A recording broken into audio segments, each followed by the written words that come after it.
Artículo número 72. ¿Tenemos que cubrir nuestra maldad para ser aceptados por un siervo de Dios? Segunda de Tesalonicenses 2, 11 y 12. Por esto Dios les envía un poder engañoso, para que crean en la mentira, al fin de que sean condenados todos los que no creyeron a la verdad, sino que se complacieron en la injusticia. Buenos días. Ya estamos estudiando el capítulo 2 de la segunda carta del apóstol Pablo a la iglesia de Tesalónica. Desde mi niñez viví una vida llena de pecado. En aquel entonces no tenía el más mínimo deseo de conocer o buscar de Dios, porque dentro de mí sabía muy bien que con las cosas de Dios no se puede jugar. Un día, ya muy cargado por el pecado, tomé la decisión de buscar las cosas de Dios para cambiar de vida. Así fue como di inicio a la búsqueda de la verdad. Primeramente, comencé a asistir a una iglesia donde me sentía muy hipócrita, pues en mi anhelo de encontrarme con Dios, lo único que logré fue ocultar mi suciedad. Los miembros de aquella congregación me alababan diciendo que era un buen cristiano, pero dentro de mí yo decía, el hombre realmente es ciego, pensaba. Si supieran la clase de persona que soy, ni siquiera me dirigirían la palabra. Por más que quería cambiar de vida, seguía siendo el mismo, solo que ahora me sentía como un lobo disfrazado de oveja.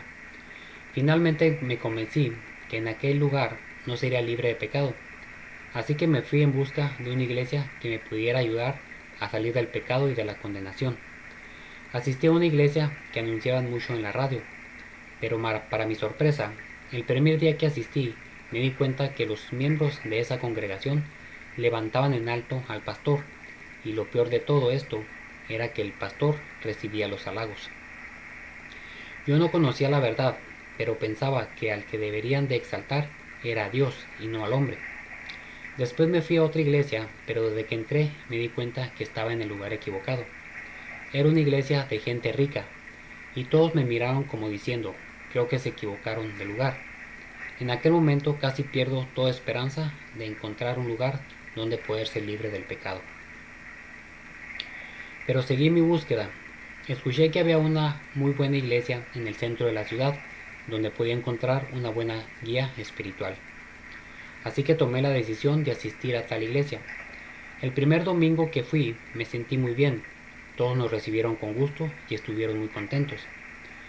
Pero esa felicidad no duró más que 2 domingos, pues el pastor de aquella iglesia nos pidió visitar nuestra casa, a lo cual accedí con mucho gusto.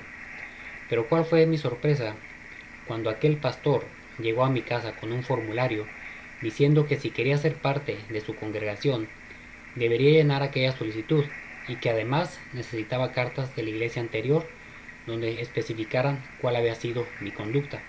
En aquel momento sentí un gran desprecio hacia la religión. Me pregunté, ¿qué diría Jesucristo de todo aquello? Yo sabía algo acerca de Jesucristo, que compartió su vida con prostitutas, borrachos, ladrones, etc. Pero este pastor me estaba pidiendo cartas de recomendación.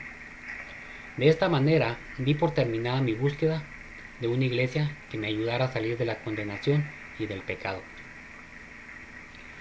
Pensaba dentro de mí, ¿será que hay algún siervo en el mundo que tenga compasión de los pecadores y que se interese únicamente en guiarlos en el camino de Dios? Fui así como dejé de buscar la verdad del Evangelio y me quedé en casa. Pero yo no sabía que ya alguien me estaba buscando. Sí, ya Dios me estaba llamando, y para esto me envió un mensajero llamado Cáncer, donde tirado en una cama me permitió leer el libro del pastor Oxo Parr titulado El secreto del perdón del pecado y el nuevo nacimiento. Por medio de aquel libro pude darme cuenta que sí había un siervo de Dios, y Dios me dio la gracia de conocerlo. ¿Cuál es el centro de mi tema? Me preguntaba, ¿por qué tantas personas viven dentro de la religión, viviendo una falsedad, y se miran normales? Me di cuenta que todo esto consiste en que si tienen o no amor a la verdad. Yo no la conocía, pero quería conocerla, es decir, tenía amor a la verdad. Pero aquellos que les interesaba la verdad no amaban el conocer a Dios. Dios mismo les envía un poder engañoso para que crean en la mentira. Por favor, lea una y otra vez este versículo.